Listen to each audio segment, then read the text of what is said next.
Indonesia ini adalah negara besar. Tentu di sana-sini dalam konteks COVID-19 ini sekarang, kita juga mengalami banyak hambatan. Tetapi saya ingin sampaikan, dalam kurun waktu yang singkat, setelah 3 bulan kita mengalami tekanan yang begitu besar di dalam COVID-19, sekarang mulai kelihatan kita juga bisa mengendalikan COVID-19 walaupun kita masih sangat berhati-hati untuk penanganan ini. Karena kita berharap vaksin COVID-19 itu akan segera kita temukan atau dapat digunakan pada awal tahun depan. Pak Luhut, terima kasih masih terus di Mata Najwa. Pak Luhut, ketika Bapak mengatakan angka sudah mulai terkendali, itu apa indikatornya Pak? Karena kalau kita melihat data, rasanya justru malah makin naik data-data kita soal COVID, Pak Luhut.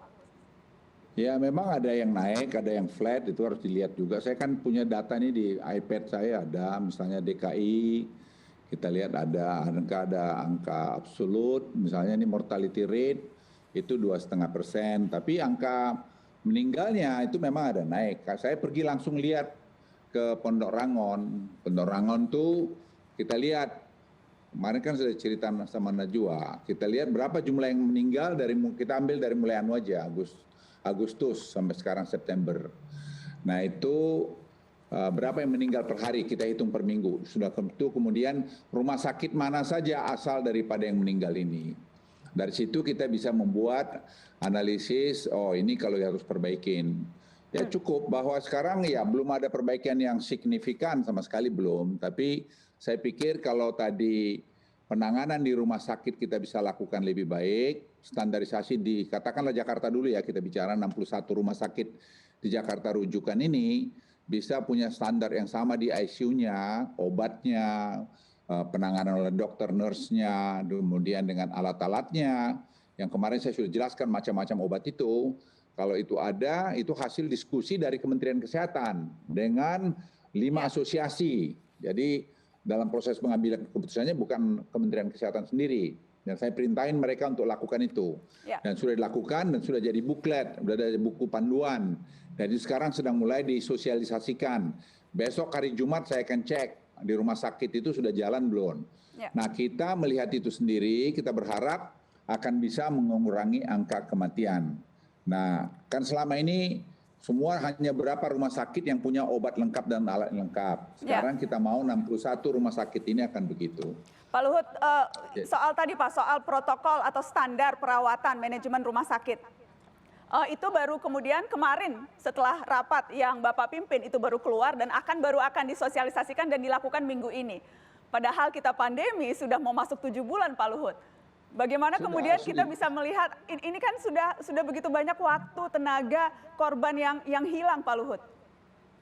Ya sudah dilakukan juga bulan-bulan yang lalu, tapi mungkin belum setajam apa yang sekarang kita lakukan. Itu aja. Misalnya ada beberapa macam obat yang kemarin itu belum ada. Tadi semua sudah kita percepat. Ada misalnya untuk blood plasma konvalesen itu misalnya alat untuk menarik dari tubuh, dulu jumlahnya terbatas, sekarang sudah dipesan ada 100, saya bilang pesan lagi 200 atau 300, pokoknya semua rumah sakit harus punya itu salah satu teknologi yang bisa mengatasi udah kasus yang berat. Nah kita kelompokkan dengan ringan, sedang, berat, dan kritikal. Nah itu dikelompokkan sehingga nanti penanganannya itu betul-betul terukur. Nah, saya yakin dari jawaban dari teman-teman dokter yang ahli paru apa semua, mereka mengatakan dengan ini mestinya akan lebih banyak turun dulu. Ya, walaupun mungkin hanya berapa rumah sakit yang lengkap, Persahabatan, mungkin Pertamina, mungkin RSPAD, mungkin rumah sakit RSUD atau yang lain alatnya nggak lengkap, sehingga sudah orang parah baru dipindahkan kemari. Iya, setelah 7 bulan baru Pak. Itu dia kemudian banyak yang menyesalkan kenapa kemudian memakan waktu sedemikian lama untuk mengkoordinasikan berbagai hal yang selama ini seharusnya bisa dilakukan. Pak Luhut, Anda kerap menyebut critical time kita 3 bulan. Sampai vaksin bisa didistribusikan pada Desember. Tapi Pak, WHO dan sejumlah pakar itu wanti-wanti kan Pak, vaksin jangan dianggap solusi ajaib. Karena barangnya belum ada, masih uji klinis, kalaupun dipaksakan siap, efektivitasnya belum terjamin, dan proses distribusinya pun juga tidak akan sederhana, Pak Luhut. Ya kita semua exercise itu Najwa, bukan kita ini diam aja atau terima take in for granted aja, enggak. Tadi saya masih ketemu dengan Sinovac. Sinovac tadi datang baru dari Bio Farma di Bandung. Dan mereka sudah bilang mereka siap mulai, nanti bisa diproduksi mereka di November jumlahnya. Jadi uji klinis mereka juga diharapkan sudah selesai. Ya kita berharap untuk bisa dapat nanti dari G42, United Emirates Arab, itu kita coba approach mereka tambahan di bulan di Desember. Apakah itu semua jaminan? Tidak, kan semua harapan.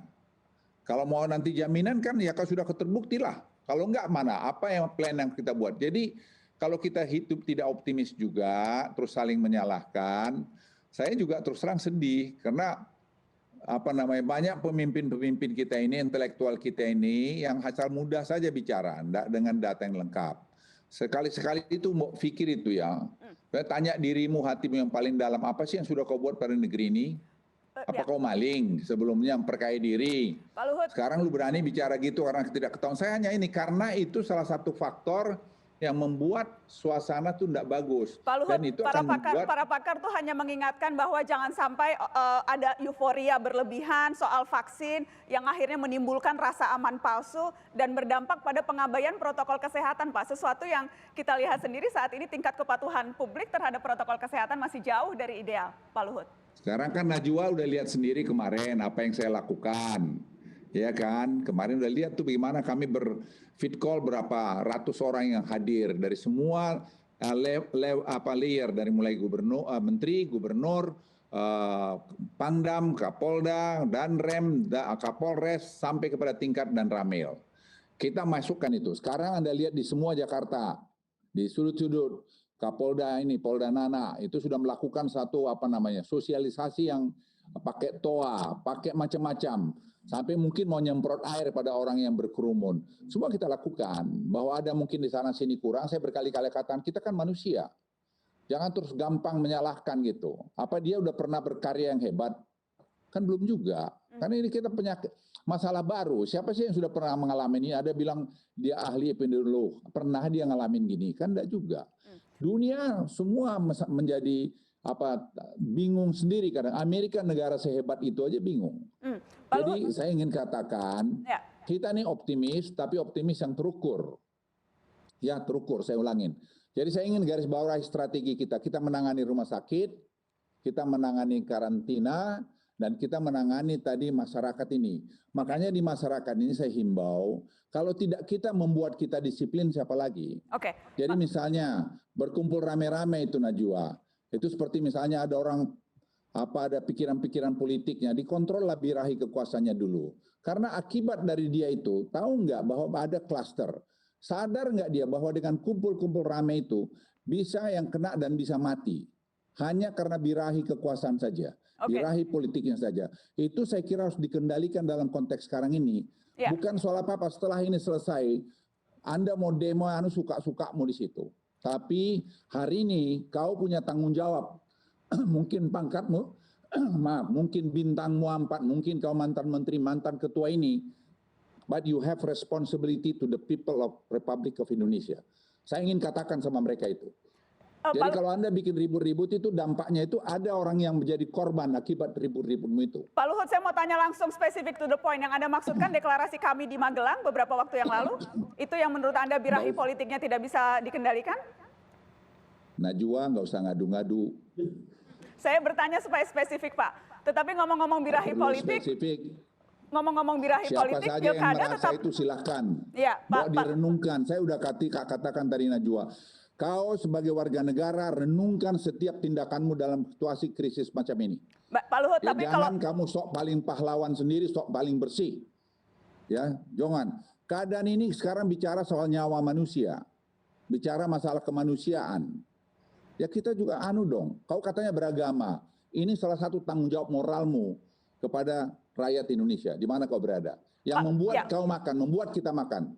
Baik, Pak Luhut, tapi saya ingin bertanya, kalau tadi concern-nya adalah birahi politik tidak bisa dikendalikan, kumpul-kumpul bisa menciptakan klaster baru, tetapi pada faktanya pilkada tidak ditunda oleh pemerintah. Bukankah itu sama saja berpotensi menciptakan klaster baru?